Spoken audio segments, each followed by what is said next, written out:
Good morning. Welcome back. Yesterday we discussed about few topics in marriage. We discussed about the ways of acquiring a mate, and then briefly forms of marriage.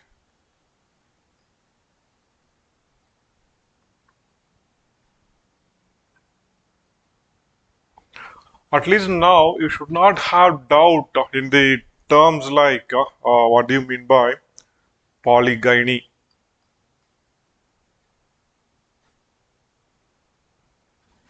Polygyny means one guy, one man taking multiple wives. It was polygyny. Polyandry.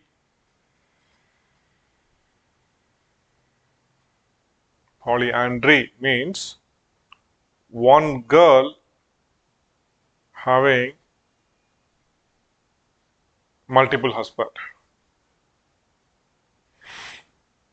Here, this polygyny may be sororal.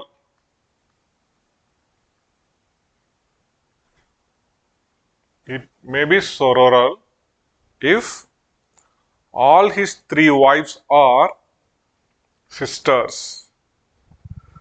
That is, if all the three are siblings. All the three are siblings. Okay? Then, in polyandry, this polyandry may be adulpic or fraternal. If all the three brothers are of all the if all her three husbands are brothers. We discussed about the prevalence of polyandry. I told you about a few important tribes in India who still practice polyandry. But polyandry is not something a cultural surprise. In fact, anthropologists, right, whenever during 19th and 18th century, whenever they ventured out to study new societies, they had some curiosity. Polyandry was an anthropological curiosity. They just keep looking for such an institution. In India, there are few societies where polyandry is practiced, and there are few societies where polyandry was very, very common in the past. But with the passage of time, this particular aspect uh, disappeared. For example, the Nayars of Kerala. See, our myth like Mahabharata speaks about polyandry. I told you earlier in religion that myth, right, it provides or it justifies, myth gives a justification to a number of uh, maybe social wrong, a number of activities prevalent in a society. Using myth, if you practice using myth, right, people even justify sacrifice, animal sacrifice. There are a few who even practice human sacrifice.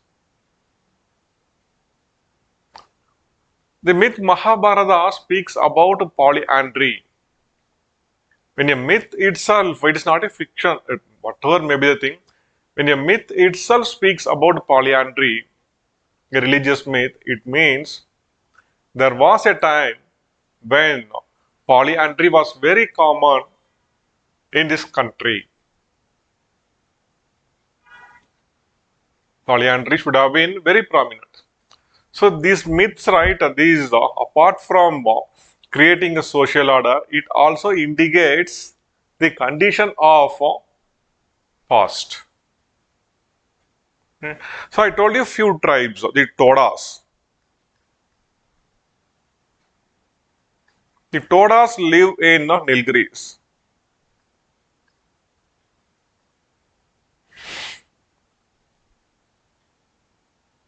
Okay. So Nilgiris, right? This is the tri-junction of Kerala, Karnataka, and TN. but Nilgiris lies totally in TN. But the Nilgiri Biosphere Reserve, the Nilgiri Biosphere Reserve, right, it includes as many as 5 tiger reserves in it, a number of national parks. Mukurti National Park, Naharhole, Bandipur National Park.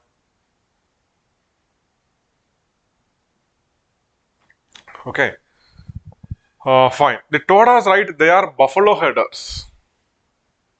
So they are cattle herders, and buffalo is the very important animal which they used to maintain. Buffaloes are the very important source of wealth for Todas. But though they practice pastoralism, they are not nomadic.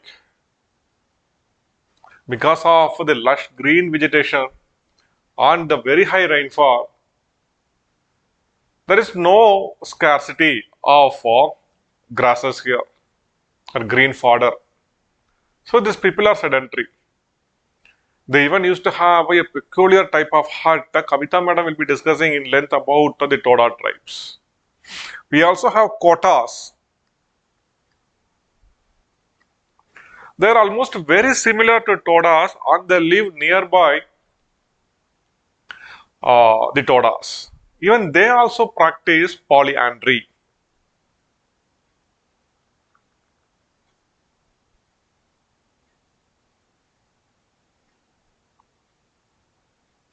So by this time you can understand what I am drawing here.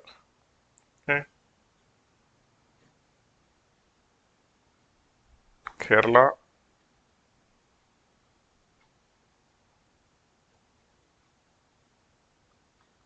TN, Karnataka. So Nilgiri is right, is located here.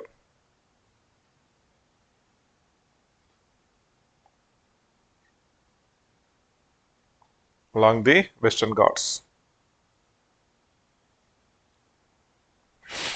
Okay, fine. Then I told you about one more tribe, the Khasa. The Khasa tribe of Uttarakhand. And the Galang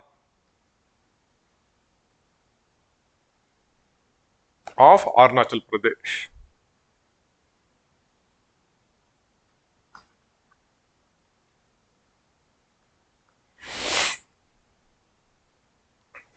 Galangs of Arunachal Pradesh. Please, these examples alone, I want you not to forget. For polyandry, these are the very prominent examples. And we also had a small discussion that how the polyandrous todas became polygynandrous. Polygynandrous. I hope there is no need to explain that further. So today let us continue our discussion in same topic, marriage.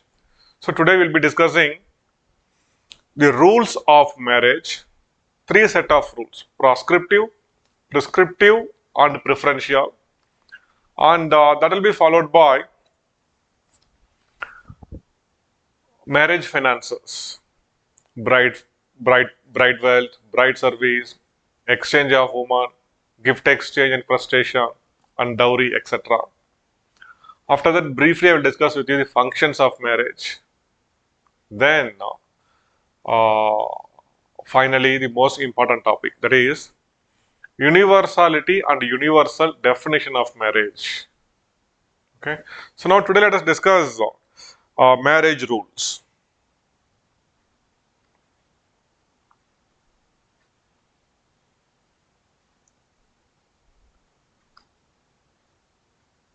Marriage itself is a rule, right? So the main aim to have this institution in human society is to have a restricted sexual access, to minimize the conflicts, so that there will be no rivalry based on sex. Now, all these rivalry, all everything, right, we are restricting it only until the college level. Where, right, 10 guys will propose to one girl, and if she accepts one boy, all the 9 will become their enemy, jealous, greed. But once when their college life is over, and once when guys gets married, right? This type of rivalry or enmity won't continue after that. So we do not have any social rule to restrict this type of activities prior to marriage. As society evolves, right? So we need to create some new religious myth to deal with these aspects. Okay. So marriage rules, as I told you, broadly marriage rules are classified into three: prescriptive, a negative rule, whom one should not marry; prescriptive, whom one can marry; preferential rule, when there are number of ways available, there are number of ways by which a person can find or select his spouse, but still few ways will be preferred. Okay, so now first let us discuss about the prescriptive rule.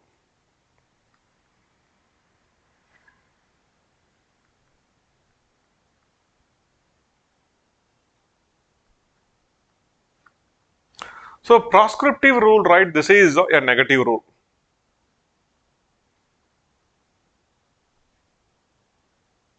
This states whom one should not marry.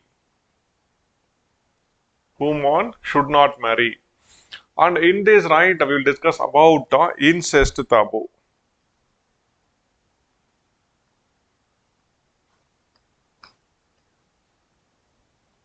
Incest taboo.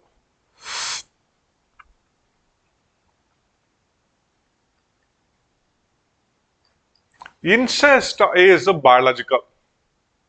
Incest refers to sexual relation between close biological relatives.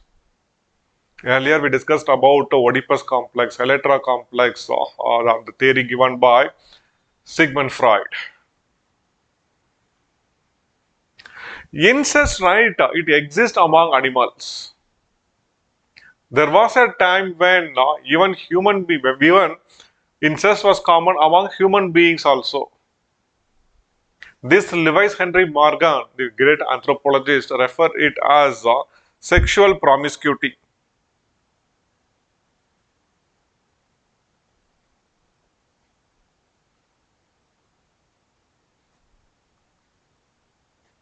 Sexual promiscuity. Even human beings, right, they were in this stage when there was no restrictions among them. Anybody can access any woman for sex. It may include even his own biological relatives, somebody who is born with them or somebody who has given birth to them, etc. But with the passage of time, there are a number of social and biological reasons which made human beings to stop such a practice.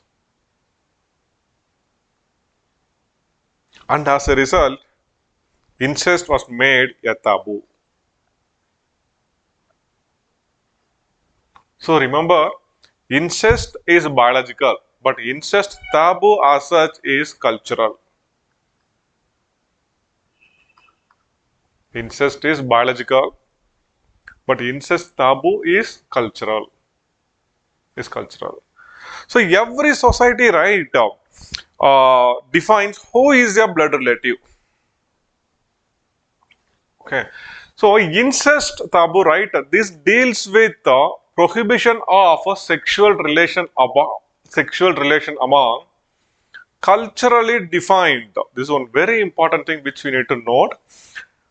Incest taboo refers to the prohibition of sexual relations among culturally defined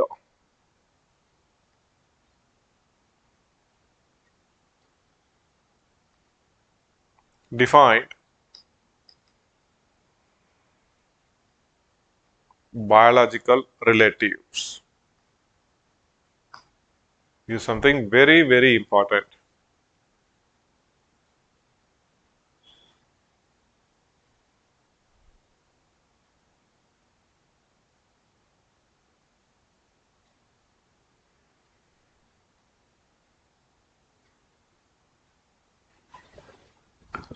Culturally defined biological relatives.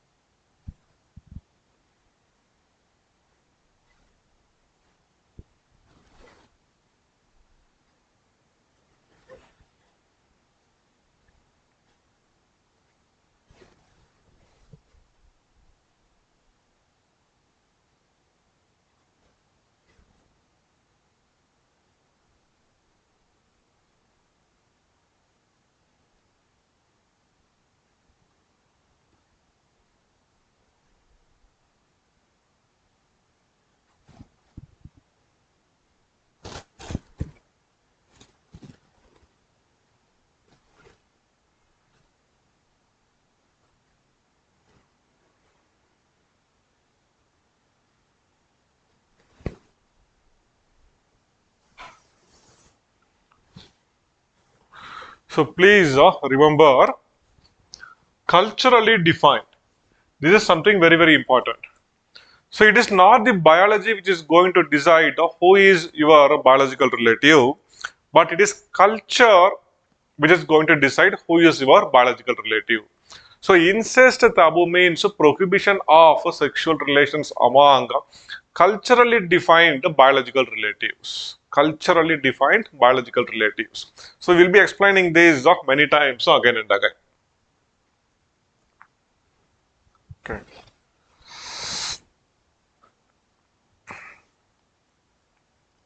So every single society, right, prohibits sexual relation within the nuclear family among the people who are not married.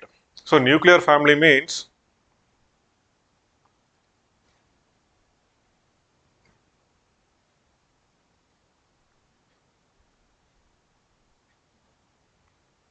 father, mother, brother, sister, next sister. So this is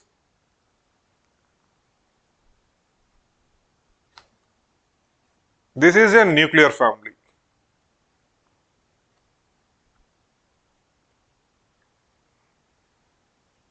Nuclear family. And next to them, right, other relatives will be living. This guy's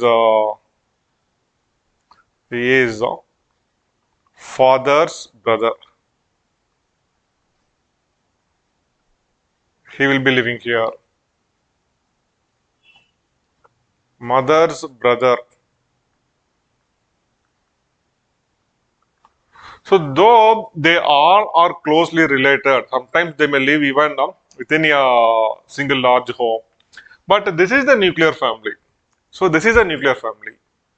Inside this nuclear family, sexual relation among the people who are not married, right, is prohibited, and this prohibition is universal. But there were a few exceptions to this also. For example, in the ancient royal family of Hawaii, Egypt,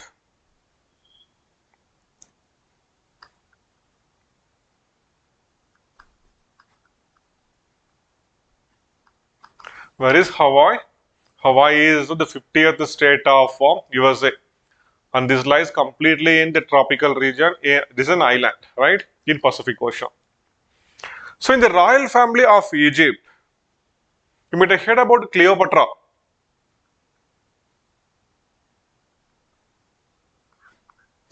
So Cleopatra, right, the great Egyptian princess, she got married to her own brother.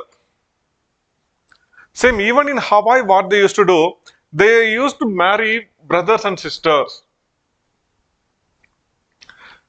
They do it largely because, suppose if he is a king, he do not want the power, authority, everything to get diluted. Suppose if this guy, right, if he gets married to that girl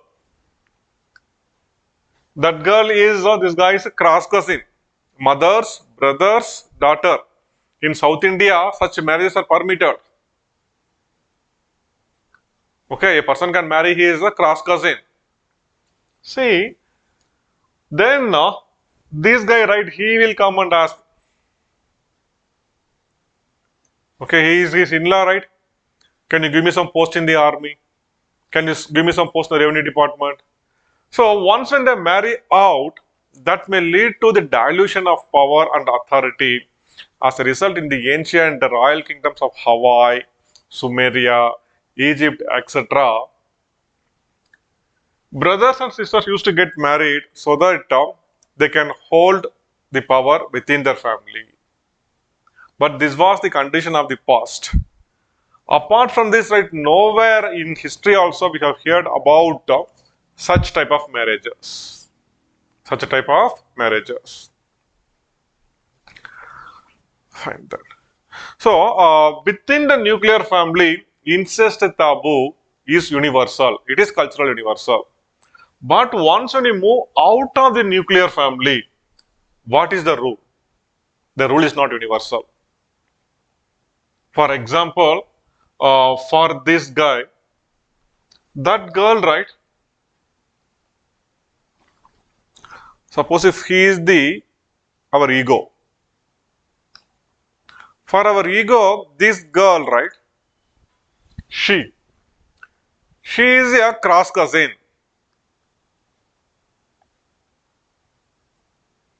Soon we will discuss what do you mean by cross cousin, what do you mean by parallel cousin. Cross cousin means a person's parents, opposite sex sibling, mother's brother, father's sister, and their kids, right? They are called as cross cousins. Okay. So cross cousin marriages are permitted in South India. Here, right, this guy can marry that girl. But in North India, she is considered as a biological relative.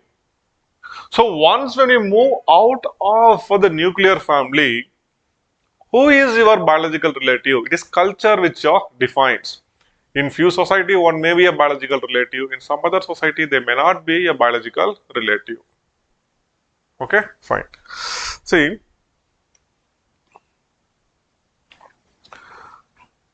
every society, right, defines who is a biological relative and who is not a biological relative.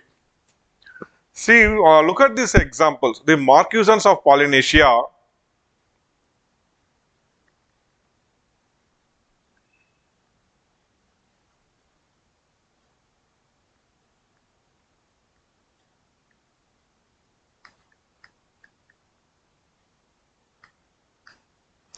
and among the Yaruro of Venezuela.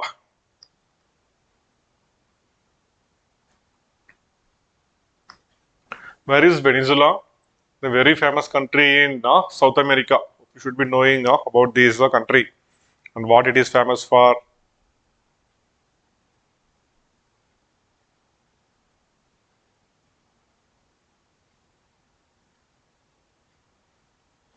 Venezuela, right? The country lies here. This is the very famous lake, Lake Maracaibo, which is very famously known for oil reserves. Because of the rich oil reserves here, USA, United States always wanted to have a control over the country Venezuela. But there was a guerrilla movement led by Hugo Chavez. One fine day, they took political control over Venezuela and he established democracy and he nationalized all the oil wells here. He was such a very important and great communist leader. Once even he came to Kolkata, Hugo Chavez. But after 10 years as a president of Venezuela, he died of cancer. And once again, there is an attempt to privatize the oil wells now. Some disturbances are going on there. So there is a tribe by name Yaruro in Venezuela. Among the Marquesans and the Yaruro, paternal aunt is a potential spouse.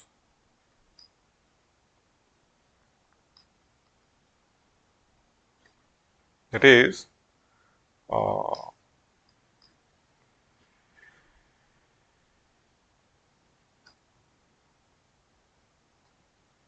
father, mother. Okay.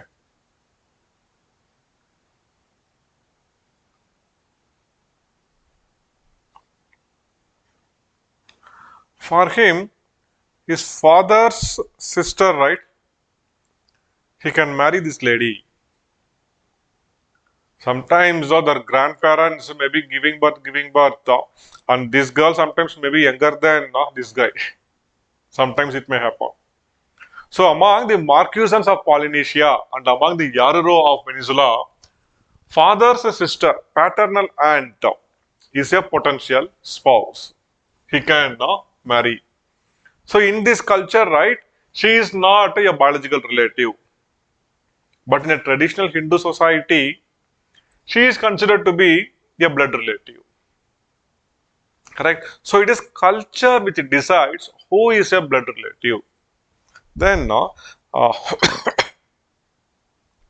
among these people, among the Osset of Caucasus,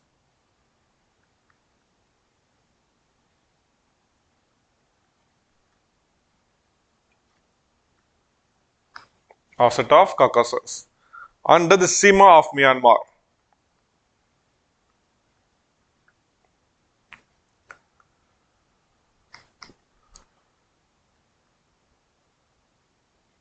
maternal aunt is not a blood relative but a potential spouse. Here, so Osset of Caucasus. Where do we have Caucasus? Caucasus Mountains. It lies between Caspian Sea and Black Sea, right? Caspian Sea. This side we have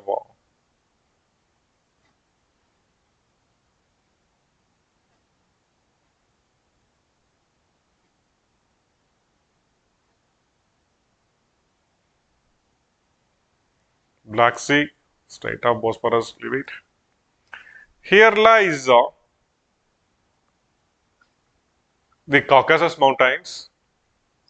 Mount Elbrus, the highest peak in Europe, is located here only. And in fact, it is the Caucasus Mountains which divides Asia and Europe. There are few important countries here: Georgia, Azerbaijan, Armenia, etc. Try to look for one important event here: the so-called Velvet Revolution, Velvet or Pink Revolution in the Caucasus. Okay, fine. So here we have the Osset of Caucasus under the Sima of Myanmar. Among them, right, for a person,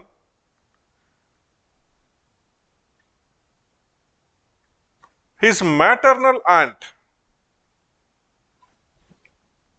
suppose if he is the ego, father, mother, she is the mother's sister. He is mother's sister. Here, this person can marry his mother's sister. She is not a blood relative here. In this culture, she is a potential spouse.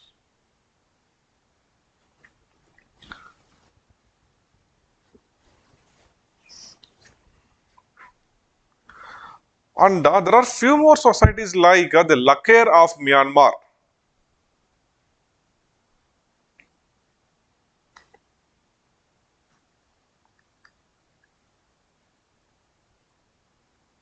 And the Minangkabau of Sumatra.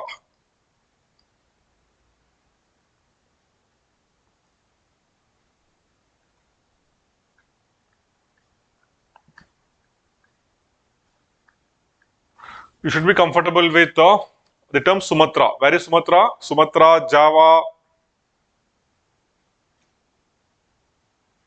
Bali. So these are the very important. Here we have Singapore. Okay, so this is Sumatra. This is Java, Bali, and the islands keeps going like that. And this strait, we know, strait of it's a very important strait, right? Okay, so this is Sumatra. Sumatra is a part of Indonesia. The Minangkabau of Sumatra. Among them, right, siblings who share only one parents, right? They are not biological relatives and they can marry. Suppose this is one guy. He got married to one lady. He got married to another lady also. With them, right, he is having one son and one daughter. With them, if he has one daughter, he can marry her. He can marry her. He is our ego. Our ego can marry this lady. This guy is a half sibling. So in this culture, right, half siblings are not biological relatives, but they are potential spouse. But they are potential spouse.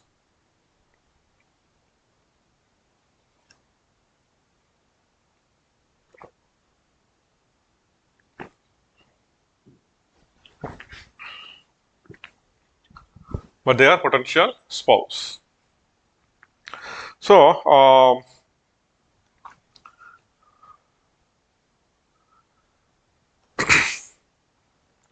Peter Murdoch.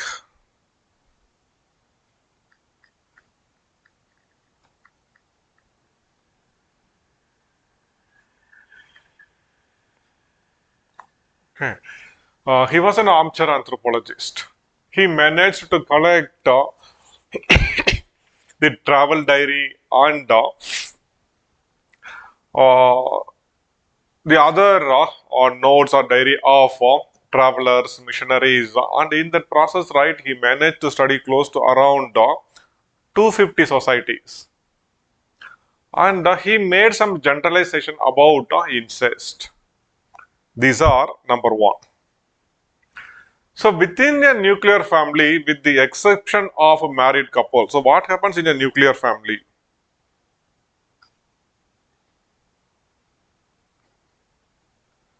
So in a nuclear family, right, apart from the married couple, no other people belonging to opposite sex, right, can be allowed to have sexual relations. This particular aspect of incest taboo is universal. So we just had only few exceptions like in the past, in the royal family of Hawaii, the royal family of Egypt, etc. Then incest taboo do not apply universal to the relatives of opposite sex outside the nuclear family. I told you what is a nuclear family.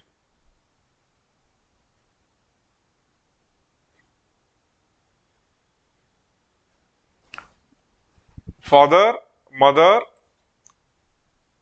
our ego, and his two sisters. This is a nuclear family. So his first point is within the nuclear family, incest taboo is universal. But once when you go out of the nuclear family, just out of the nuclear family, these girls' brother may be living here, this guy's sister may be living here, his brother may be living here, he might have got married, they may be having kids. So once when we move out of the nuclear family, there will be number of people, and suppose if one society says that this girl is a biological relative, in another society, she may not be a biological relative. So, within the nuclear family, the rule is universal. But once when you move out of the nuclear family, this incest taboo is not universal. Is not universal. So, who is a blood relative in one society may not be a blood relative in another society. Okay. And he says that incest taboo, right? These are not, these are never confined only to nuclear family. In every society, right, the incest taboo extends to members outside the nuclear family also. Then one more thing, incest taboo, right, it applies with diminishing intensity. This is the nuclear family. Okay. Sometimes the kinship term which we use in our nuclear family, kinship term which we use in our nuclear family. We may use the same term to people outside the nuclear family also. For example, in South India, parallel cousins, right? They are called they used to refer, people used to refer the parallel cousins as brothers and sisters only. If somebody is say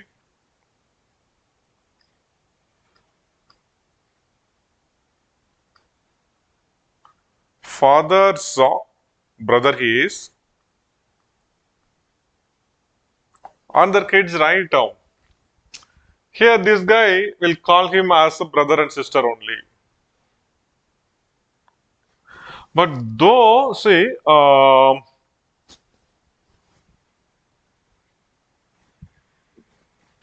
though people used to refer people outside the nuclear family using the term which is used within the nuclear family, incest taboo apply with a diminishing intensity outside the nuclear family. So outside the nuclear family, there are some relatives. You use the term which is used in the nuclear family to refer them. But though you used to refer them like that, right? Incest taboo here applies with a diminishing intensity. I'll tell you one example. It happened among one of my friend during our college days. There was one girl, actually a very beautiful girl, and we all know that she had an affair, but we do not know who exactly that guy is. He used to come, he used to pick her, they used to roam around. After some time, right, somewhere after our college, we heard some disturbing news actually. That guy, that girl's boyfriend, he got engaged to one girl. And this girl, what she did, she went to that boy's family and she said, "What the hell you are doing? I got physical with that guy many times. I even have evidence. I can show that to you." But the beauty is that boy is known, but that girl's parallel cousin he is.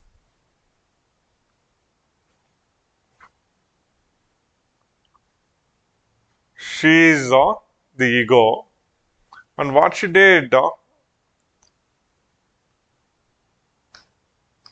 her father's brother and his son, parents, same sibling, same sex sibling, and his son. We call them as a parallel cousin.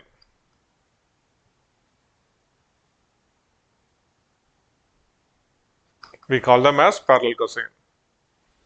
This girl, right, she went to that boy's home and she broke open the issue. How you can get him married to another girl? So we were in affair since a long time, and I even have number of evidence to show that. This created such a huge shockwave among their family. What the hell? What the hell you did? Okay, you did it, leave it. Why did you disclose it like this? How it is possible? She is your sister, man, and he is your brother. In your society, we call them like that only. We do not call them as parallel cousins. So what can we do now?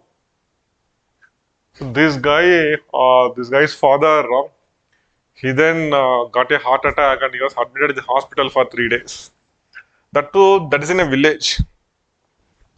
So now things became public. Few people gave them advice. See, in Islam, parallel cousin marriages are permitted.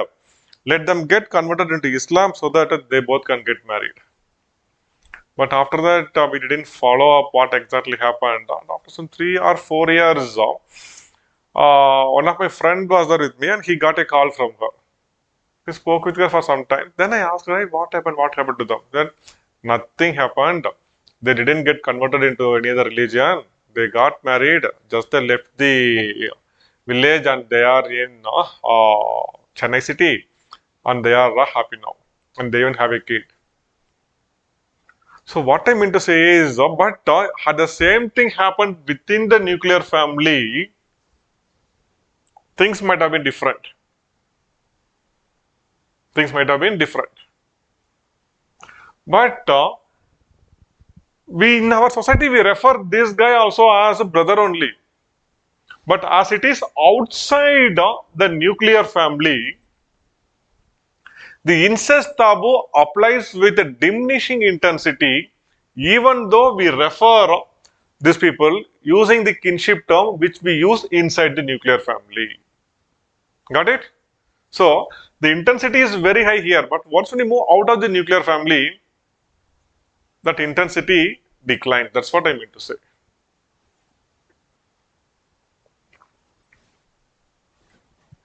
So he also makes one more final very important observation about incest taboo. Violations of incest taboo do occur. So every society right prohibits this type of marriage between close biological relatives, but it happens everywhere. But violations of incest taboo do happen in every society. Then a few anthropologists right gave some opinion about what exactly was responsible for the incest taboo. Lewis Henry Morgan.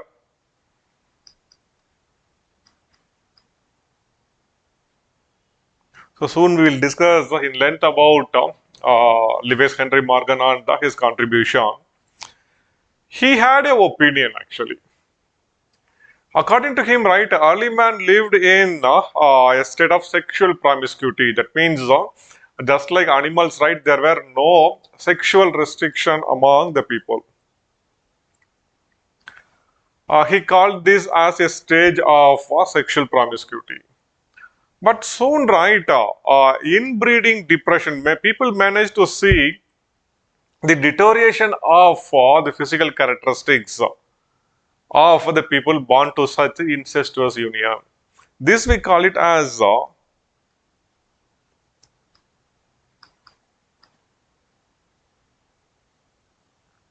inbreeding depression. That means if people continue to breed within the same group, parallel cousin, cross cousin, brother, sister, etc., there will be a deterioration of, excuse me. So there will be a deterioration of the health of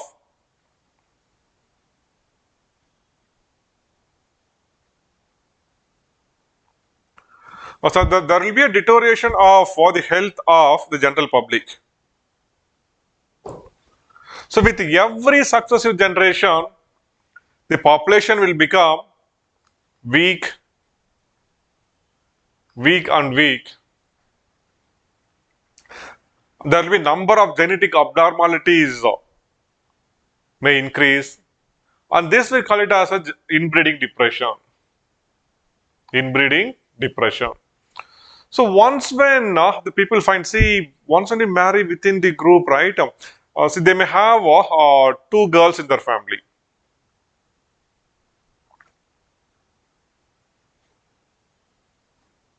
One girl, they might have got her married to someone among the close relative. And one girl, right, she might have got married to some unrelated person.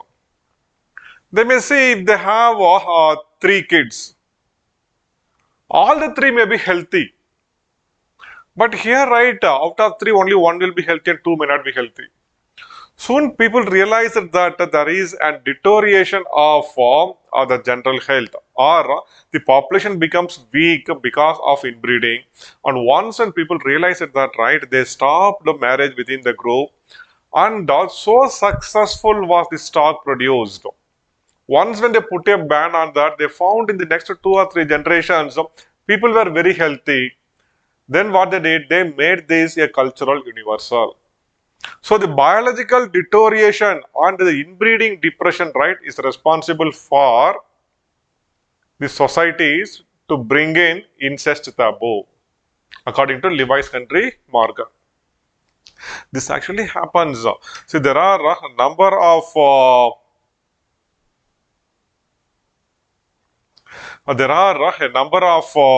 close inbreeding communities in South India. Uh, I particularly know few such communities who just breed only among the relatives. Only among a person, right, can marry his sister's daughter, auntie's daughter, cross cousin, uncle niece marriages, and one in their family, right, will have some genetic abnormalities. This is because of inbreeding depression. Inbreeding depression. Okay, fine. So then, after Lewis Henry Morgan, Levi-Strauss, he gave some Claude Levi-Strauss.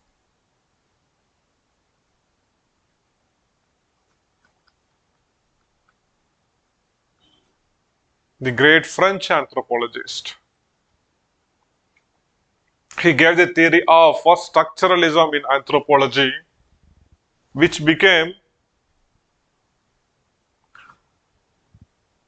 he became a trendsetter in anthropology. Structuralism. So according to him,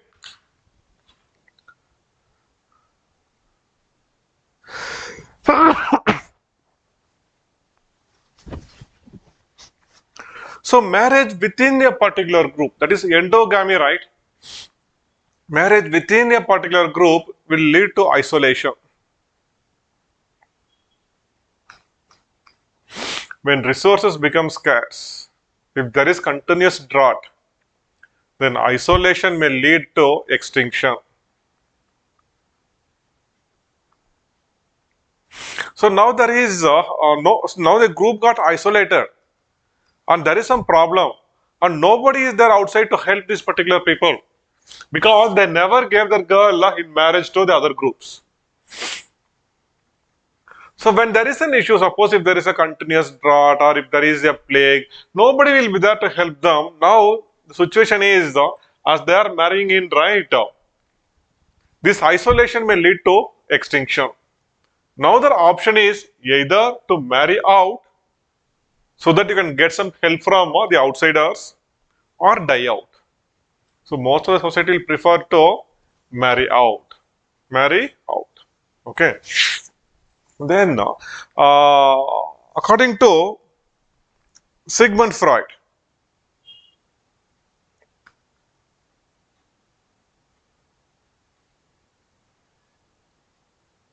we need to pronounce just Freud.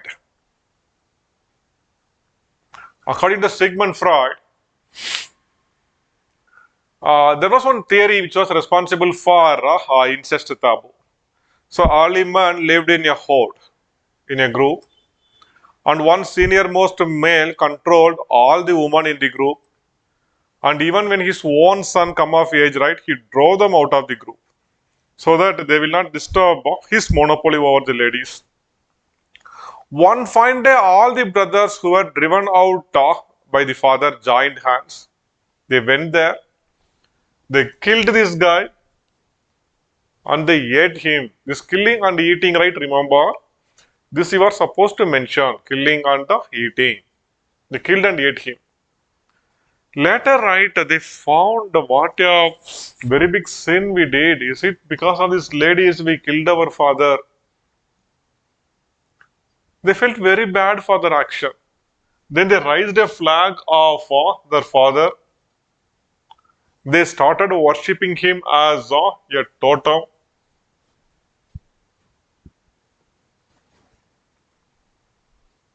As a totem. And immediately, right, they put it is because of these ladies, right, we did all the wrong. So immediately they put a ban on sexual relation within this group. So this was responsible for incest taboo in societies according to Sigmund Freud. This is one psychological theory.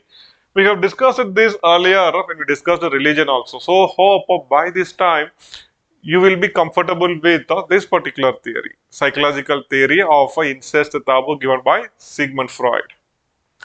Then another two great anthropologists from Cambridge, Seligman and Brinda.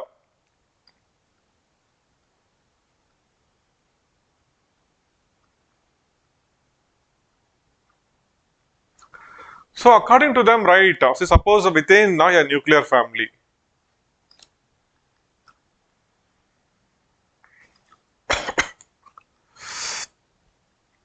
if there is a sexual relation between a father and the daughter,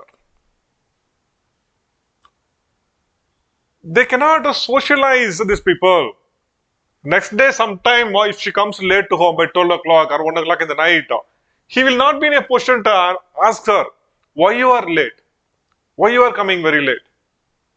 So this jeopardizes the socialization, and to have a control over the society, right? People established, people put or brought in incest taboo, according to Seligman and Brinda. Okay, so I hope this is sufficient about incest taboo, and the theories which deals with the incest taboo. Okay.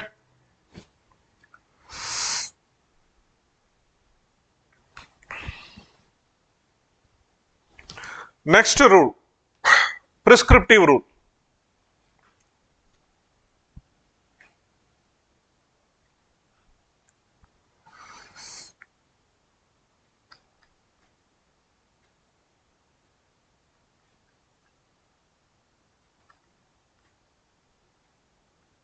prescriptive rule. So this is a set of positive rule. A prescriptive rule prescribes whom one can marry.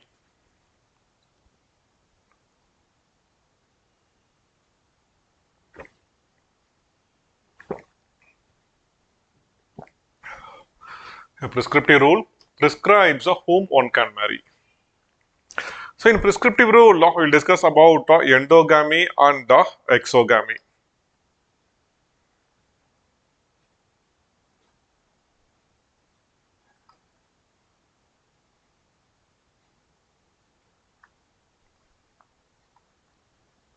So endogamy means marrying within a particular group. Within a particular group. So, but what is this particular group? We are saying that endogamy means people are going to marry within the group. But what this group is?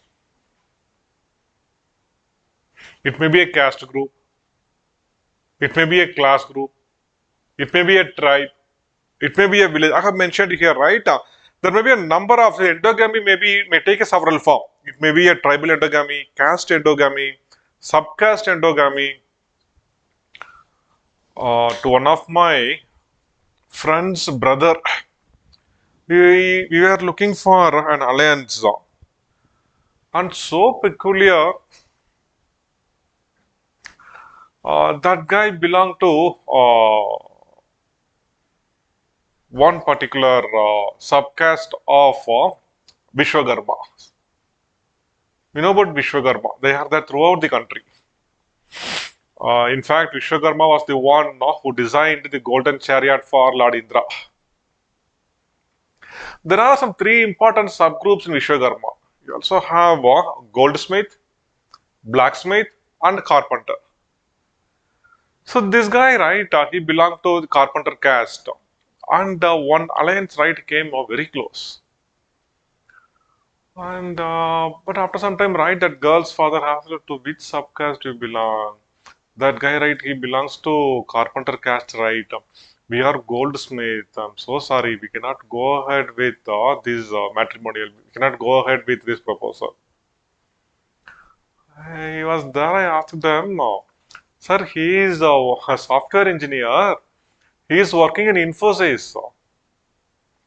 We cannot expect him to come back and do carpentry work. What you are saying? He said, no, sir. There is a variation in subcaste. We cannot go ahead. And even within the subcaste, there were a few issues. One more alliance came very close. And within the subcaste, right, there are a number of subsects. In one sect, right, they use double thread in the Mangalsutra. But few use a single thread in Mangalsutra. There were a difference. In these guys, right, they use single thread, but the girl side they use double thread. And that guy was so adamant saying, no, no, no, we are so sorry.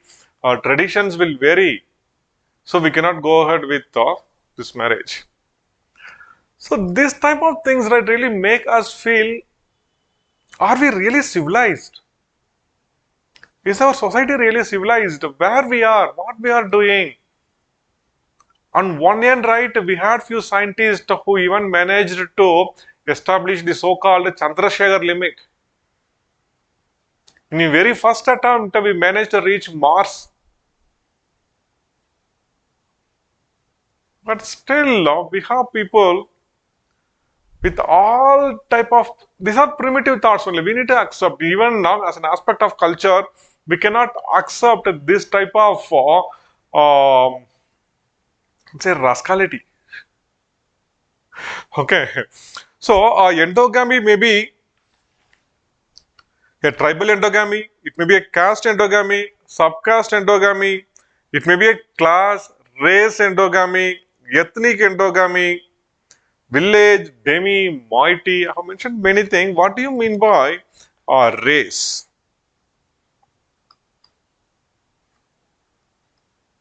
Bike race, car race, cycle race. What is this human race? Biologically, right, we human beings are classified into three prominent races: Caucasoid, Negroid, and Mongoloid. People from our northeast, right, our brothers and sisters from northeast, most of them belong to Mongoloid race. Our friends from Africa, from Congo, from Sudan, from Namibia, most of them, right, is black, dark-skinned people. We call them as Negroes. And the light-skinned one are Caucasites. There are three prominent races. So, endogamy may be a race endogamy. Then I have mentioned about ethnicity, ethnic endogamy. So, what do you mean by ethnicity? If you say Punjabi, a Punjabi may be a Hindu, a Muslim, a Christian, but it is the language, right, which unites the people, and they call themselves as Punjabi. So by saying Punjabi, right, they belong to one ethnic group, ethnicity. And if people are united based on some cultural aspect, right, we call that as ethnicity. In paper 2, we will discuss in length about ethnicity, ethnic groups, ethnic conflicts, etc. In paper 1, again, we'll discuss in length about race and racism. Okay. Then I have mentioned about demi.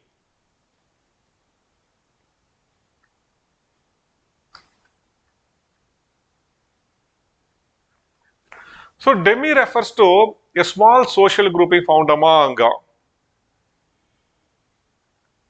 the Bedouins of Arabian Desert.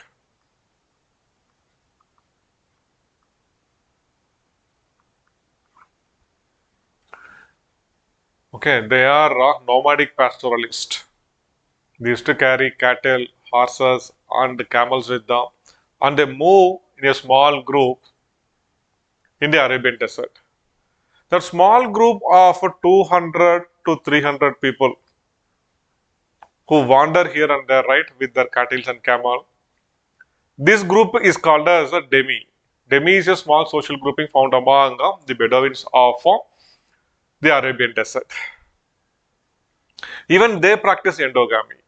So endogamy means marrying within a particular group, and they are not going to give their daughters in marriage to some other group. And no girl from some other group can enter into this group through marriage. Okay. So what are all the advantages of endogamy, or what is responsible for the endogamy? The first important thing is the universal fear over the strange.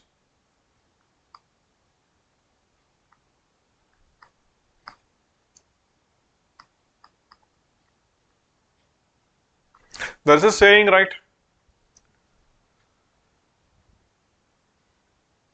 This known devil is better than an unknown angel. Oh, she looks so beautiful. She speaks so awesome, but I do not know who she is. I do not know how she will behave after coming to my family. But she is a devil. I know this girl. She is a devil actually. Okay, but if I just recharge my phone, her phone, and if I get her a chicken biryani in alternate days, I can keep her cool. Okay, so the universal fear over this change, right? This was one prime reason for people practicing endogamy. And in few cases, right, there may be few group and they want to preserve their culture and tradition.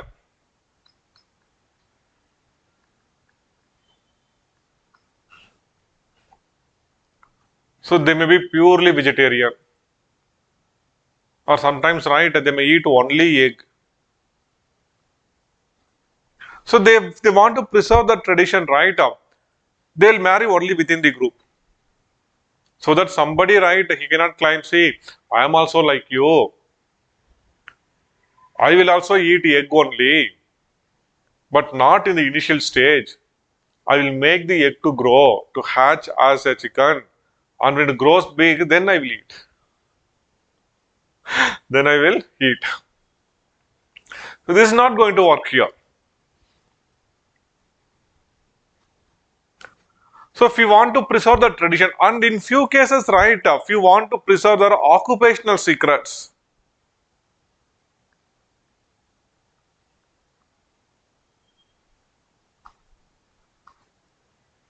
So all these right were responsible for endogamy. Endogamy. Endogamy right provides number of advantages as well as disadvantages. The most important advantages are number one, endogamy keeps woman happy.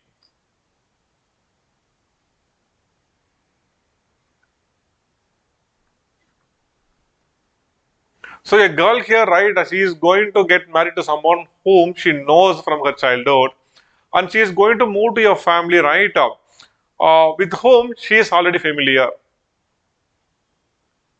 So there is no need to have any fear actually. She can go there, she can have a very happy life. But if it is a new family about which, right, she has no clue or no idea, she need to worry a lot. Oh my God, I don't know who they are, I don't know how she is going to treat me, etc. Then endogamy, right, it maintains a group's homogeneity. One can preserve their tradition, one can preserve their culture. Then to some extent, right, people can also preserve their occupational secrets so that they can be assured of their job. But there are more disadvantages when compared to advantages. So, endogamy, right, it restricts the sphere of mate selection. So, if a boy is born here, he need to select any girl from this group only. She cannot think about, suppose in the nearby group, most of the girls may be doctors and engineers. And here most of them, right, maybe 10th class fail.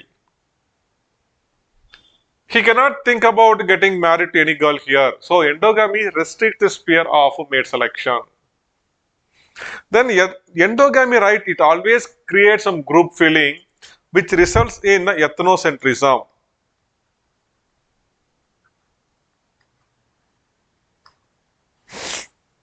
Kavita madam, right, at least for 1 hour she will discuss in length about what this ethnocentrism is.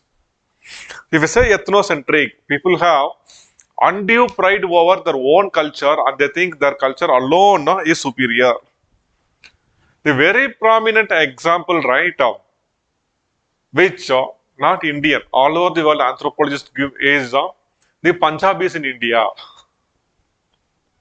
Guys, I had spent a considerable amount of time in Punjab. I know about the quality of the people here, and I have a lot of love for that state and the people. Their compassion towards a fellow human beings. Hardly right. Hardly somebody can see a Sardarji begging on streets.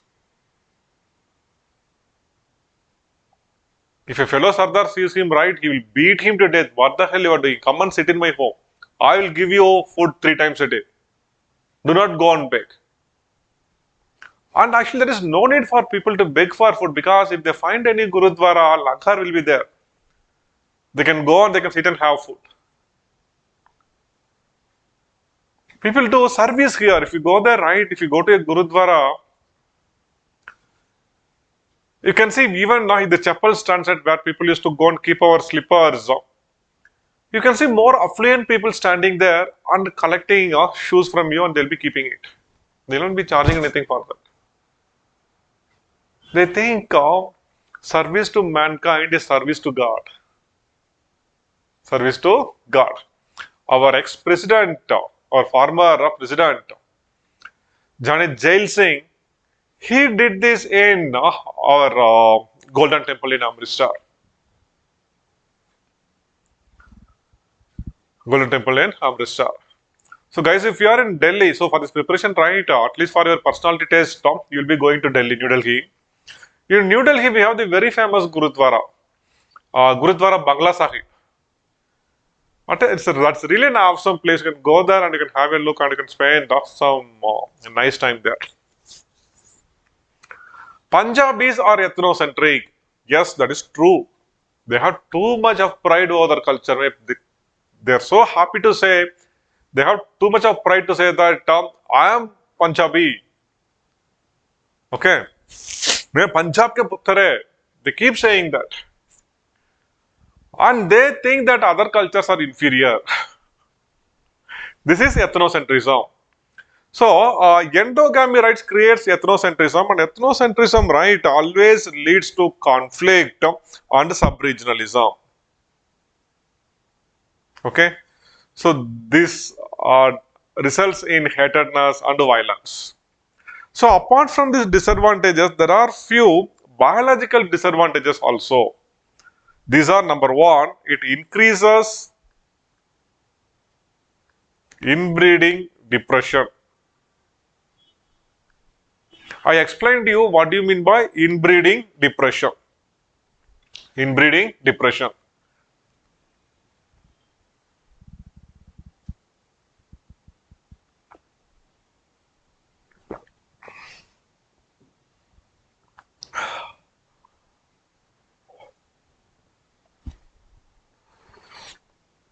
Inbreeding depression.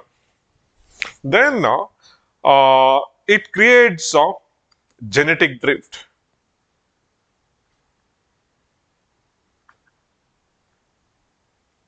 It increases the frequency of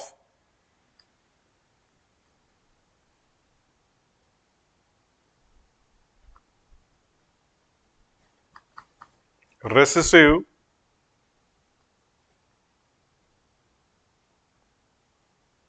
lethal genes. So what these two things are? Soon we are going to discuss about genetic drift, these lethal genes when you start discussing synthetic theory of evolution. So this week itself we are going to start this. There I will explain in length what do you mean by genetic drift, what do you mean by homozygous recessive lethal genes. Okay, fine. Now you just forget it. So next is exogamy.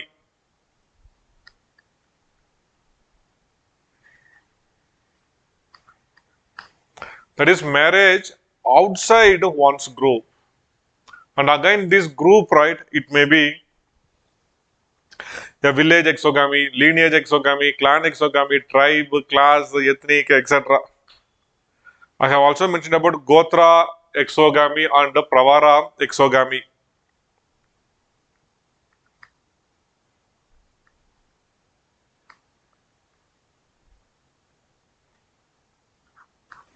So in North India, people strictly practice Gotra exogamy. In South India, you ask the same Hindus to which Gotra you belong. You say what? Gotra? What is that mean? Gotra? Even one in a thousand, right, may not have an idea about the term Gotra, to which Gotra they belong. But in North India, people practice a strict Gotra level exogamy. We may practice clan level exogamy. We may practice lineage level exogamy. Okay. So, what are all the advantages of why people practice exogamy? As I told you, there are a number of reasons. So, in North India, people practice the village level exogamy because they just want to ensure that within a village at least a girl will remain safe. A girl will remain safe. They follow Gotra level exogamy. All these rites were meant to establish a social discipline. Apart from that, say I will tell you, exogamy is largely advantageous to a population, never right anything disadvantage. Only disadvantage being right, the girl here may move to an unknown family where she may not be treated properly. So exogamy right, this was largely responsible for the increase in the diverse cases. So apart from that, exogamy makes a population healthy. So do not write much negative about exogamy. So there are a number of advantages. Exogamy right, it increases the scope of mate selection. One person right, there is no need for him to think about his same group for marriage. He can think about people from the other group also. So I hope this is sufficient. Prescriptive rule, exogamy. There are two more things which we need to discuss, that is the hypergamy and the hypogamy rules.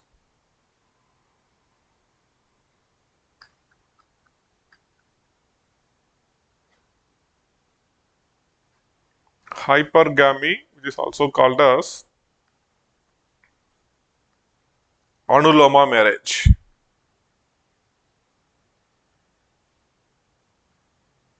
So according to Manusmriti, according to the traditional Hindu, according to the not our civil code, according to the traditional Hindu religious law, this type of marriages are permitted. So I told you the traditional Hindu society is divided into four important strata: boys, girls, 1, 2, 3, 4. 1, 2, 3, 4. Hypergamy means that this boy can get married to this girl as well as to this girl. So for this boy, right, there is an advantage. His scope of mate selection is very wide. But for this boy, right, he can think about getting married only to a girl from this strata. He cannot move up. This is prohibited. So this type of marriage, this is called as hypergamy or anuloma. This is permitted. The reverse is called as a hypogamy. In hypogamy, right, the reverse happens. Boys, girls, 1, 2, 3, 4. 1, 2, 3, 4. If somebody from this strata, if he marries a girl from his upper strata,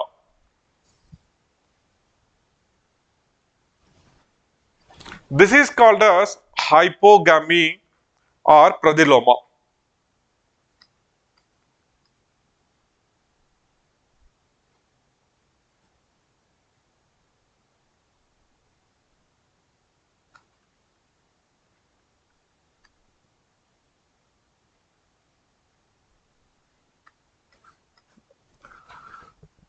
So traditionally, this type of marriages are prohibited, but the Special Marriages Act of 1872 and the subsequent amended Special Marriages Act of 1954, Special Marriages Act.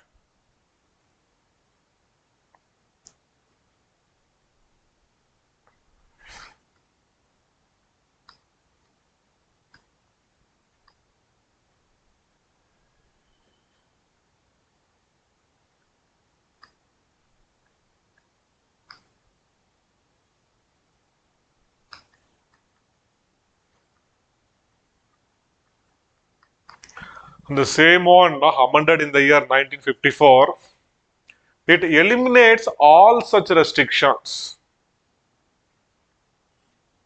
Okay. So there is no rule that hypogamy or pradiloma is prohibited. Legally, it is a valid marriage. Okay. So then next, preferential rule, the third set of marriage rules.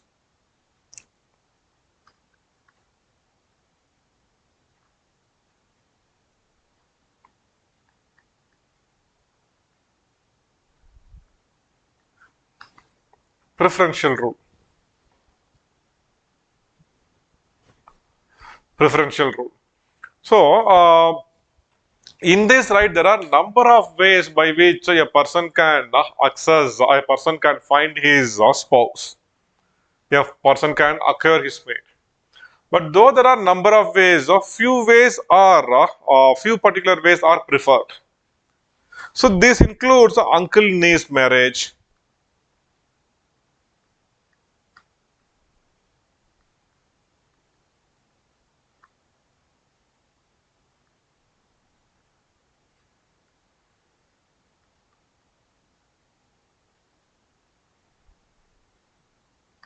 cross cousin marriage,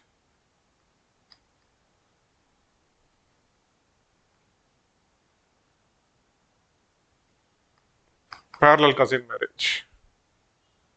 So let us discuss who these cross cousins are and who these parallel cousins are. So I'll draw a small pedigree chart, try to note it down.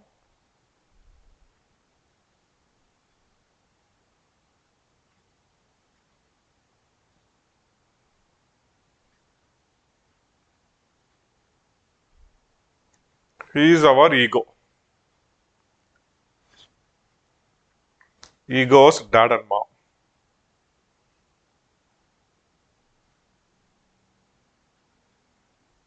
Mom's sister, father, mother. She is mother's sister.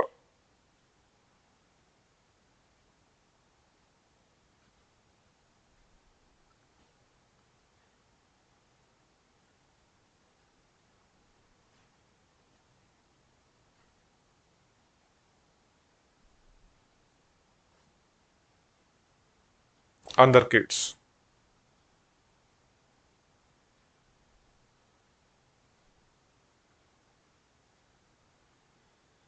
He is mother's brother. Same this side.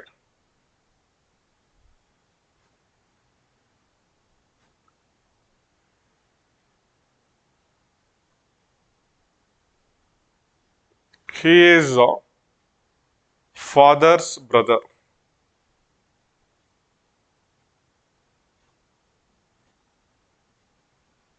She is father's sister.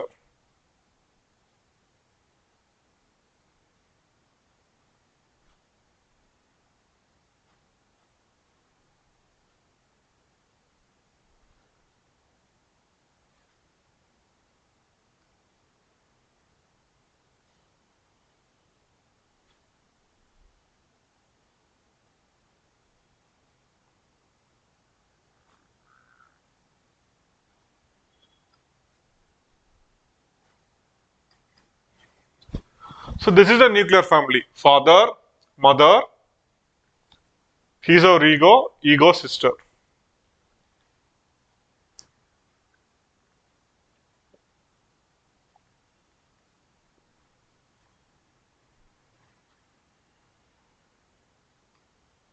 Parallel cousin. And they are cross cousin.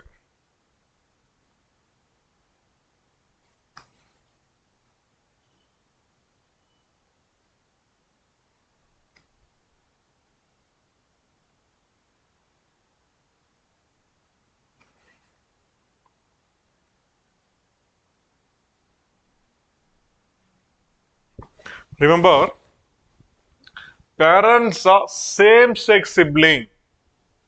Parents, same sex siblings. Mother's sister. Their kids are parallel cousins. In our society, we call them as brothers and sisters in South India. In South India. See, then mother's brothers' kids, right? They are called as cross cousins. In South India, our ego can marry her. But in North India, they call that girl also as sister and brother. Okay. So remember, it is culture which decides or who which decides who is your blood relative. In South India, parallel cousins are blood relatives, but cross cousins are not. But in North India, cross cousins are also blood relatives. Cross cousins are also blood relatives. Okay. Same here. Father's brother, same sex sibling. His kids are parallel cousin. And opposite sex, father's sister, they are cross cousins. Got it? So pause the video and you can take this flow chart. You can take this flow chart. Parallel cousin, cross cousin. So I have given you a number of examples where these type of marriages are permitted. In South India, right, cross cousin marriages are very common. Apart from that, I have given you some examples also.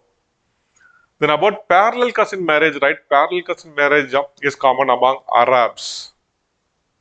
In Middle East, parallel cousin marriages are very common. Okay.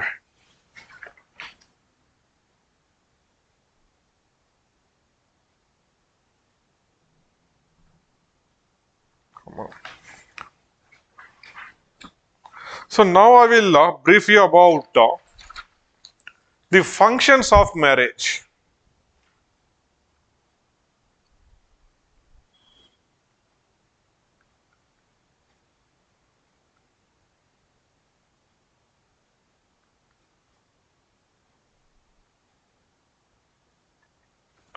Number one, fulfillment of a biophysic need.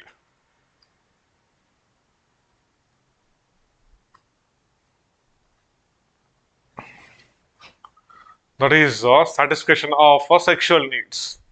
That's one very important aspect of a marriage. So marriage solves this particular function. Then marriage creates a family.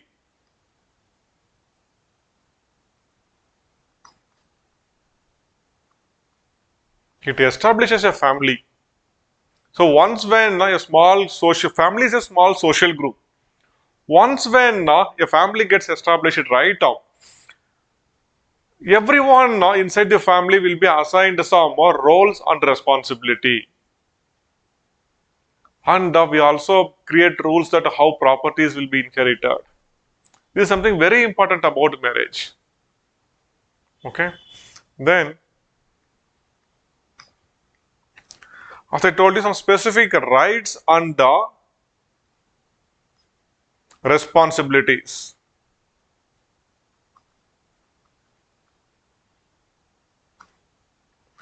Then, fourth important function of marriage is marriage also creates alliances.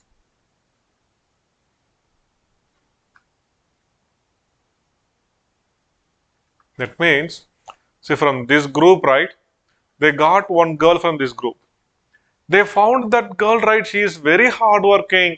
She gives lot of respect to the elders. And even if you ask her to make a coffee or tea 10 times a day, without hesitating, she'll be making and giving. What a nice girl she is. So let us look for some girls from her relatives alone. Let us go and have a look.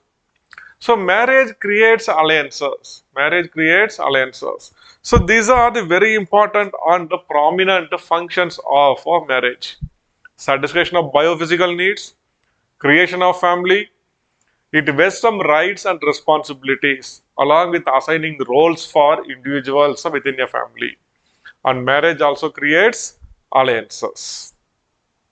Okay, so now let us discuss about the marriage finances. Earlier we have discussed that, let us do it later. Now let us take one topic in marriage which is really tough. So the topic marriage, right, is really very easy and it is easy to understand. But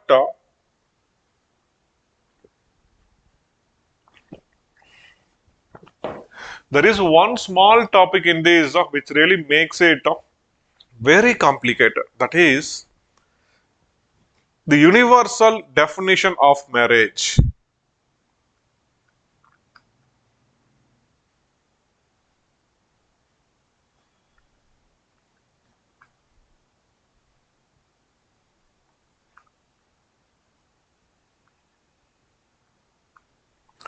Universal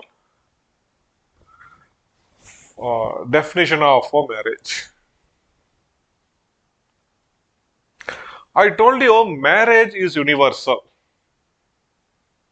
Marriage is universal. In every known society, right, the institution of marriage is there. We also discussed what is responsible for that. Unlike other animals, right, we human beings have a number of problems. That is helplessness, complete helplessness of the condition of the mother and the kid at the time of birth. Prolonged infant dependency, sexual competition, and the ability of man to make tools and weapons. As a result, right, there was a need to have a social control over sexual access. And the answer was marriage. So in every known society, the institution of marriage will be there because it is by marriage only human beings managed to have control over sexual access. It managed to stop a number of unnecessary violences. But still, this particular aspect continues. But to a greater extent, we managed to minimize the rivalry or the violence because of sex. But we discussed about various forms of marriage. There are few societies which permits even premarital sex. There was one great anthropologist by name Margaret Mead.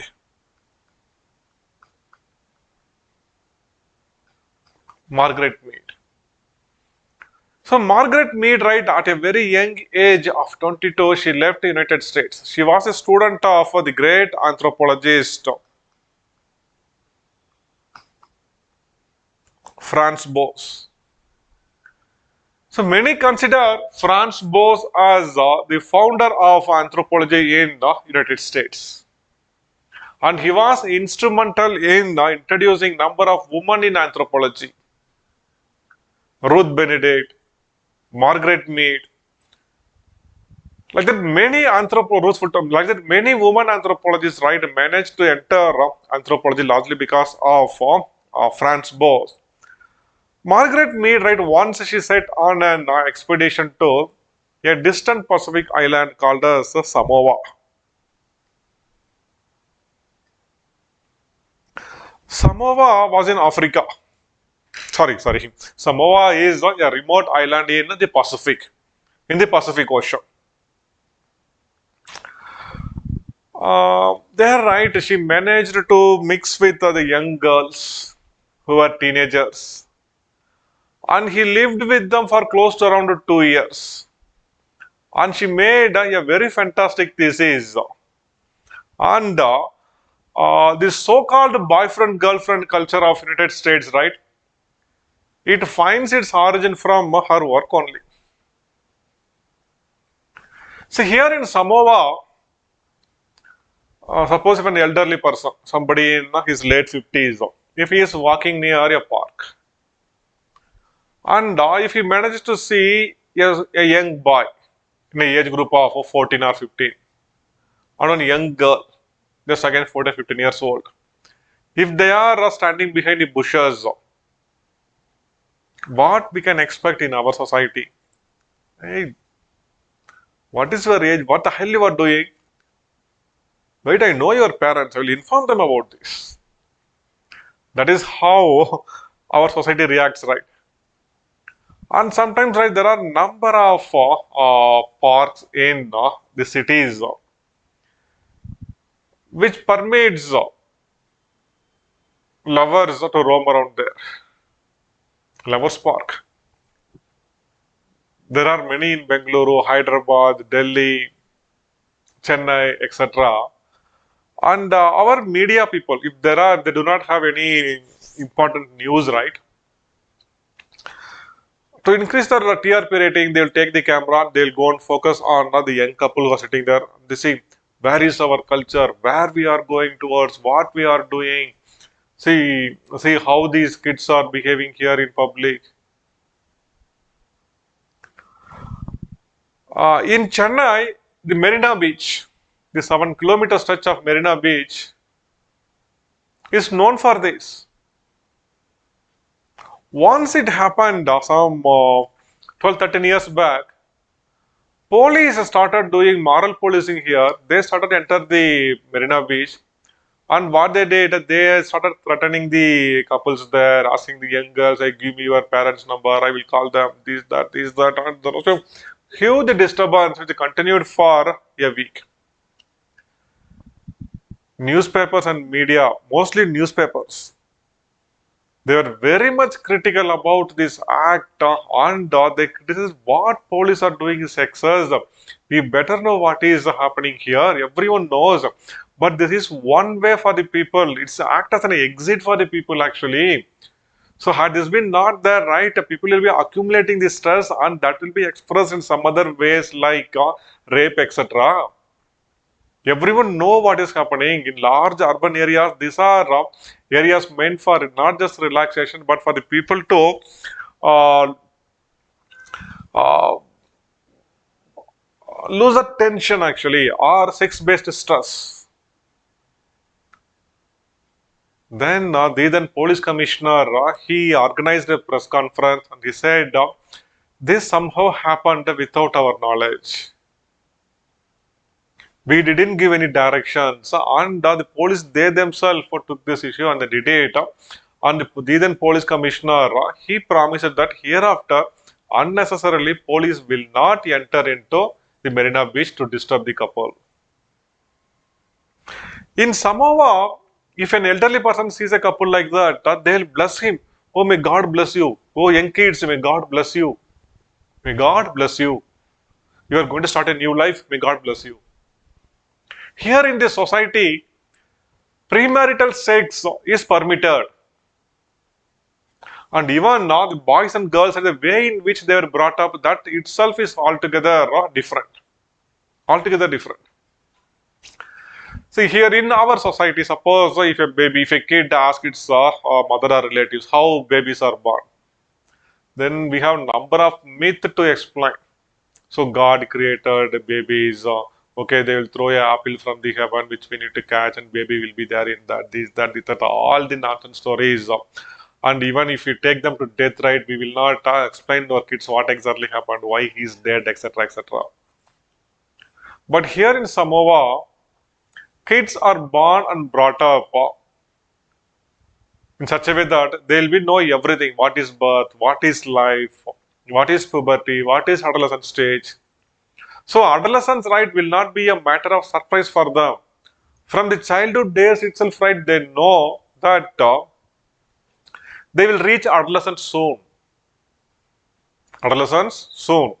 And once when they reach adolescence, right, so what are all of the physiological changes which will happen? And what are all the psychological changes which will happen? They are aware of this. And for a Samoa girl, right, a boy cannot go and influence her by giving her a gift.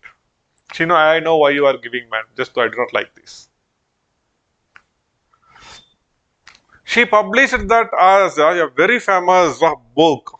That book is called as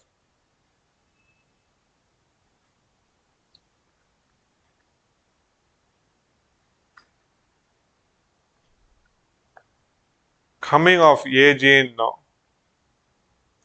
Samoa. From 2-3 years after the death of Margaret Mead, there was one British anthropologist who wanted to prove, I don't know what grudges he had on Margaret Mead. He went to Samoa and he spent some time there. He did a research and he came back and he published one thesis stating that whatever the events or the facts which Margaret Mead reported, right, were all false. They were totally irrelevant and most of them were like a fiction. Subsequently, the Royal Anthropological Society of London organized one seminar. And they were about to discuss the thesis published by this new anthropologist. For that, most of the well-renowned anthropologists from the world were invited except the one who published this paper. In this, they have discussed about the decline in the fieldwork tradition in anthropology. See, when Margaret Mead went there, she was there with the young girls there, teenagers. She was also in her early 20s. She became very good friends with them. She roamed with them. She became very, very close friends with them, and that allowed her to know about their personal things. And this anthropologist, he went there after 50 years of that thing. And most of the ladies whom she interviewed, right, now they were in their 60s and 70s. And he asked those ladies, dear granny, did you practice premarital sex? What will be her reply? Is this a way a research should be done in anthropology? And there was a huge protest against this type of thesis, and this was rejected. So in every society, right, marriage as an institution is there, but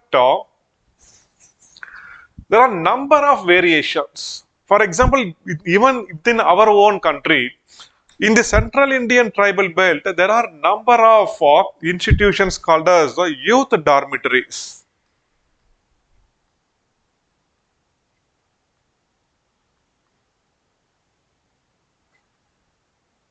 Youth dormitories. Youth dormitories. There is one such thing called as Dumkuria.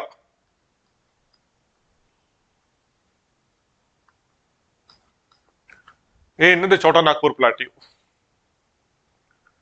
So these youth dormitories, right? These are meant for the tribal kids to grow, where they'll be learning things and where they will undergo education. And here, uh, both boys and girls, right, of same age group, they all live together.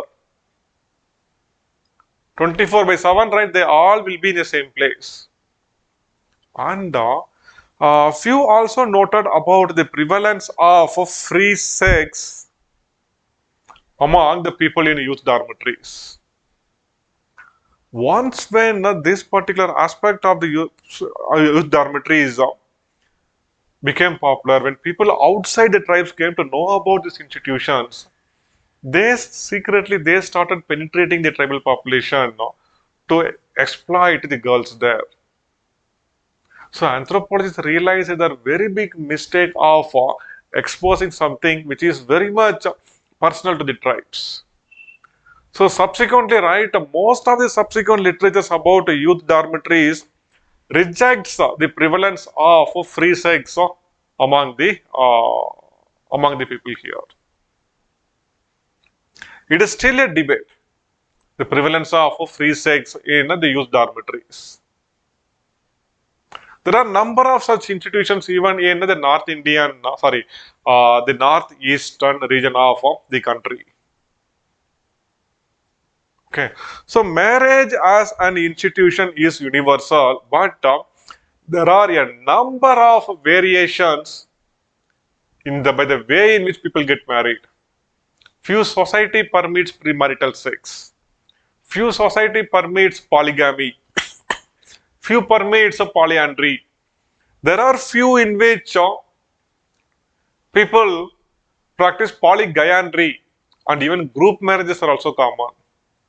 Even apart from this, there are also a number of variations. Number of variations. For example, uh, the woman-woman marriage among the Nuer. The Nuer tribe, right? They live in Sudan. Here they practice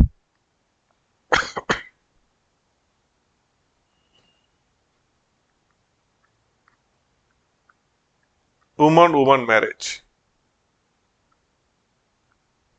There is one tribe in Africa, they are called as Azandi.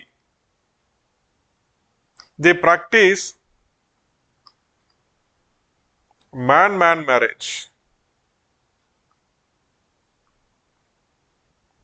But these are not same-sex marriages. These are not gay or lesbian marriages. Keep this in mind. Here, only in the ceremony, right? Two girls will be there only in the ceremony. Man will not be there in that marriage ceremony. And once when this is over, one lady, right, have the right to take her own husband, and she will decide, she will dictate the terms for the another woman. She can get married. See, there are two women here. One can select her own spouse, own man with whom she will be living, and she will be dictating with which man she need to live, and she can have a baby. Okay, so this is woman-woman marriage. Same is the case in Azandi. Here again, right, in the ceremony, only two men will be there. Among the two, one man have the right to select his spouse, and he will decide and dictate with whom he is going to live. And among the Kwakiutl Red Indians,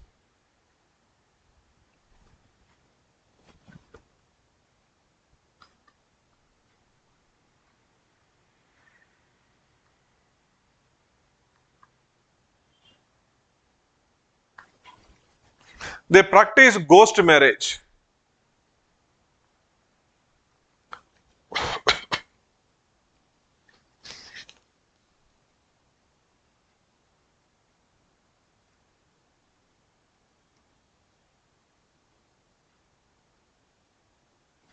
Sorry, the sham marriages.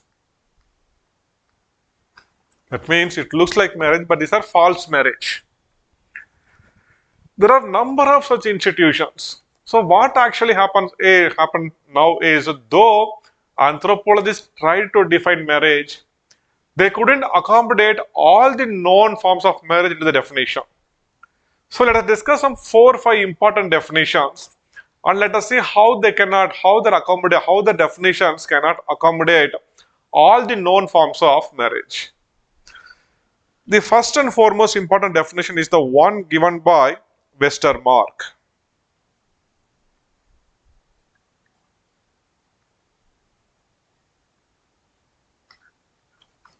The definition given by Westermarck. So, have a look at the definition. According to him, so marriage is a relation between one or more men with one or more women, which is recognized by the custom or law, and which involves certain rights and duties both in the cases of the parties entering the union and as well as the kids born to them. His definition, right, we can break it into 3 pieces for easy understanding. The first part of his definition speaks about number one is marriage is a relation between one or more men with one or more women. First part of the definition. So marriage is a relation between one or more men with one or more women. That means he tried to include monogamy, polygamy, polyandry, everything. Polyandry, group marriage. So marriage is a relation between one or more men with one or more women, which is recognized by the custom or law.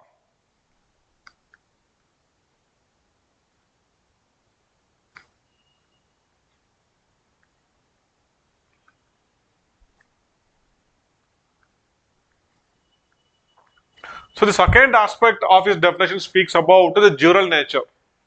So in a traditional Hindu society, one person, right, after getting married, he cannot go and get married to another girl and say, she is my wife, I got married, she is my second wife.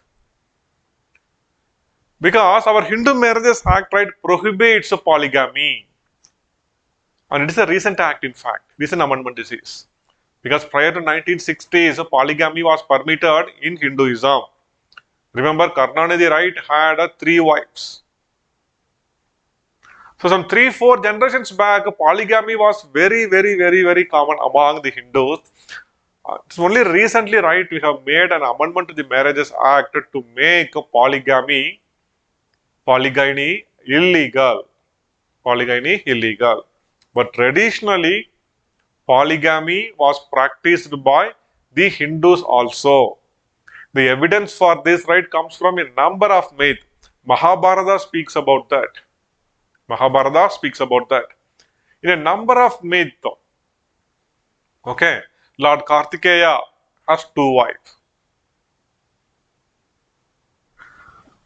Okay, so whatever you do, be it polyandry, be it polygyandry, it should be recognized by the customer law. That is a very important aspect of the thing.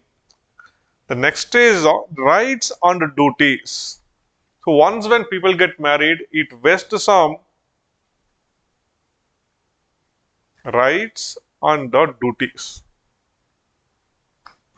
for both the parties entering the union as well as to the kids born to them. Kids born to them. Got it? So this is his definition.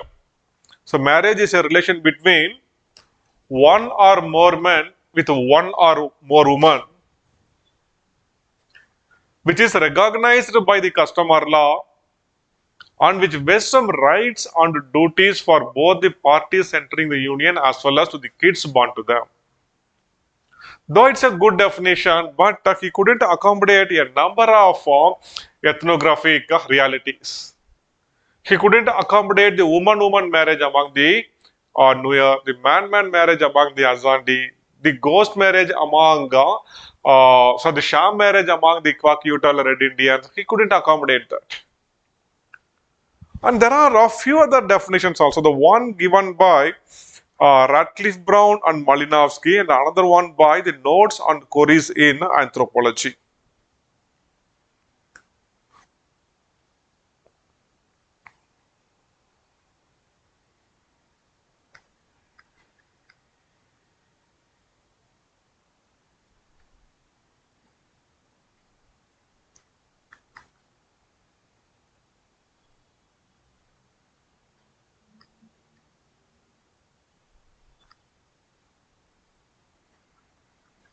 So, what is the Notes and Queries in Anthropology? Notes and Queries on Anthropology. See, there was one particular research methodology which became very popular. That is sending off questionnaires. So there was a time when anthropologists used to be, we call them as armchair anthropologists who never venture out of the library. What they used to do, they just used to collect materials from the travelers, missionaries, merchants, and using that they used to build their own theory without having first-hand information about the tribes. Later, starting from Lewis Henry Morgan, one aspect developed. That is, they started making questionnaires and they distributed it to the missionaries and the travelers, and they asked them what to collect the information and gave it back to them. When this particular methodology was becoming famous in anthropology, anthropological research, the Royal Anthropological Society of London, what they did, they wanted to make one encyclopedia for anthropology. They made one of the lengthiest questionnaires which ran close to around 400 pages. And they paid the missionaries, they paid the travelers and merchants. Please carry this with you. And as many number of questions you can get the answers right. Please try to get that and return it back to us. So this was a very great project, and they were successful in collecting huge volume of data, and which are compiled into one great book called as the Notes and Queries on Anthropology. This particular book, right, this served as the field guide for most of the anthropologists for close to around 50 years. So the Notes and Queries, right, gives one definition for marriage.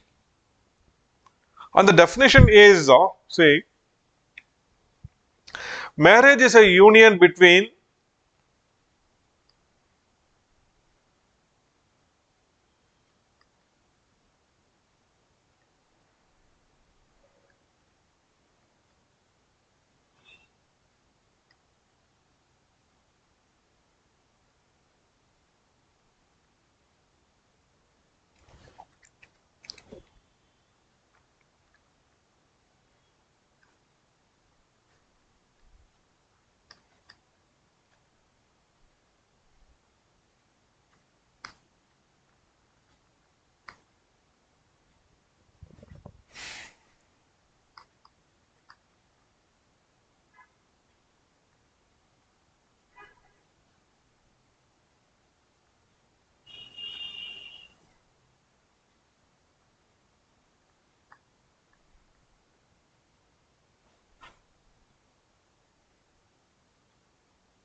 legitimate offspring of both parents.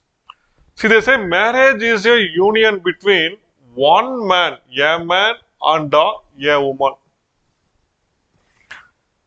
This definition didn't even focus about polygamy or polyandry. It speaks only about monogamy. And such that the children born to the woman are the recognized legitimate offspring of both the parents. Is something true. If somebody say that he or she is my baby, my kid, he or she might have got it only by marriage. And without getting married, if somebody is having a kid, they cannot claim that they are their parents. To be a legal parents, they need to get married. So this definition stresses about the legality or the legitimacy of the children born to the parents. So if a parents, right, if they call this kid is our own, then they should have got married. That is the definition. See, marriage is a union between one man and one woman. They speak only about monogamy, such that the children born to the woman are the recognized legitimate offspring of both the parents. Similarly, Radcliffe Brown and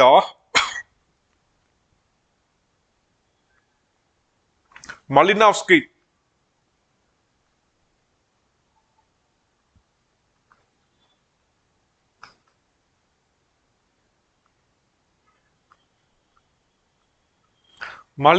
and Radcliffe Brown, they also gave one definition for marriage. According to them, marriage is a relation between a man and a woman in which they are, again, a man and a woman, so that they are the jural father and mother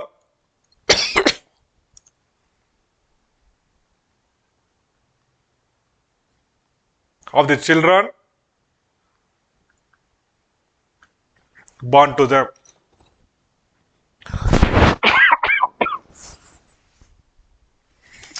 This definition also speaks about the jural nature or the legality of the children born to them. Both are similar definitions. The one given by the Notes and Queries on Anthropology and the another one given by Malinowski and Radcliffe Brown. See here, this also states that it is a relation between a man and a woman, so that they are the jural father and mother of the children born to them. Both this definition speaks about the legality of for the children born to them. Both the definitions didn't even speak about polygamous marriages, so these definitions, right, do not have universal applicability. Universal applicability. So after this, right, there are two famous definitions which we need to discuss. The one given by Peter Murdoch and another one given by Katalin Goof. So that let us discuss in the next lecture tomorrow. Okay. So until then, have a great day. So these are very simple topic, and try to make yourself familiar with